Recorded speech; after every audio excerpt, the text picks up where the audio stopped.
अस्सलाम वालेकुम, मैं हूं ज़फ़र। आज की वीडियो शुरू करते हैं जी। आज हम बनाएंगे जी चावलों वाली खीर की रेसिपी। बहुत ही आसान रेसिपी है, बहुत ही मज़ेदार बन के तैयार होती है। अगर तो खाने के बाद कुछ मीठा खाने का दिल करे तो ये वाली खीर की रेसिपी आप एक बार घर में ज़रूर बनाकर ट्राई करें। ये देख सकते हैं माशाल्लाह से कितनी क्रीमी टेक्सचर में बन के तैयार हुई है। बिल्कुल हलवाई स्टाइल में जो है बन के तैयार होती है। चलिए इस रेसिपी को जो हम शुरू करते हैं। चावलों को जो है हमने अच्छी तरह से वॉश करके भिगो दिया था ताकि चावल जो है अपने साइज़ में डबल हो जाए। आप चावल कोई सा भी यूज़ कर सकते हैं। अब इसको जो हम ग्राइंड करके इसका एक स्मूथ सा पेस्ट रेडी करेंगे। चावलों का पेस्ट की बजाय आप चावलों को हाथों की मदद से भी जिसे कहते हैं कि मैश कर सकते हैं। अब इसको जो हम दूध में ऐड कर देंगे। तकरीबन 3 किलो मेरे पास दूध है। सबसे पहले दूध को बॉईल आने देंगे, उसके बाद हम इसमें ऐड करेंगे। दूध में जो है अच्छी तरह से बॉईल आ चुका है। अब इसमें जो है अपना पेस्ट ऐड करते हैं जो हमने चावलों का तैयार किया हुआ है। दूध जो है हम फुल फैट ही लेंगे, इससे खीर का टेस्ट जो है बहुत ही अमेजिंग आता है। अच्छी तरह से जो है मिक्स करेंगे और मीडियम फ्लेम पर इसको कुक करेंगे ऊपर से कवर कर कर। कुछ लोग जो हैं वो खीर में चावल बहुत ही ज़्यादा डाल देते हैं जिससे खीर का टेक्सचर जो है वो क्रीमी नहीं आता।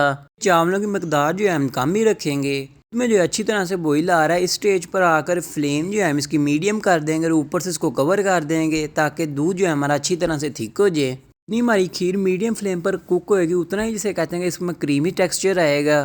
तो जो हम इसको दोबारा कवर कर देंगे। खीर को जो है पकते हुए तकरीबन 45 से 50 मिनट हो चुका है। देख सकते हैं खीर भी हमारी थिक होने लग पड़ी है। तो जो है हम इसकी मलाई तारते जाएंगे ताकि मलाई जो है हमारी जल ना जाए। अल्हम्दुलिल्लाह से खीर जो है हमारी तैयार हो चुकी है। ये देख सकते हैं अंदर चावल भी इसे कहते हैं कि प्रॉपर तरीके से कुक हो चुका है। इस कंडीशन में आकर जो हम इसमें सब्ज़ इलायची शामिल करेंगे। 3 से 4 अदद जो हम इसमें सब्ज़ इलायची शामिल कर देंगे और इसको भी मज़ीद पका लेंगे। माशाल्लाह से खीर का कलर देख सकते हैं कितना प्यारा कलर आया है। कुछ लोग जो हैं इसमें गुड़ ऐड करते हैं पर मैं जो है इसमें चीनी ऐड करूँगा। चीनी जो है आप कम या ज़्यादा कर सकते हैं। जब इसमें चीनी ऐड हो जाएगी तो फिर चीनी ने जो है अपना पानी छोड़ना है तो खीर जो है हमारी फिर दोबारा पतली हो जाएगी। दोबारा 1 से 2 बॉयल आने देकर हम इसको पकाएंगे ताकि पानी जो है चीनी का अच्छी तरह से खुश्क हो जाए।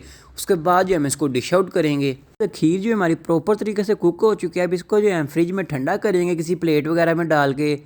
1.5 से 2 घंटे जो हम इसको फ्रिज में ठंडा करेंगे। देख सकते हैं ऊपर मलाई कितनी प्यारी मलाई आई है खीर के ऊपर। अब इसके साइडों पर जो है हम अपना चांदी का वर्क लगा के इसको डिश आउट करेंगे। चांदी के वर्क के साथ ही हम इसमें बादाम और पिस्ते की टॉपिंग कर देंगे। इसको जो हम फ्रिज में मज़ीद ठंडा करेंगे तकरीबन आधे घंटे से घंटे के लिए। इसके बाद जो हम इसको सर्व करेंगे।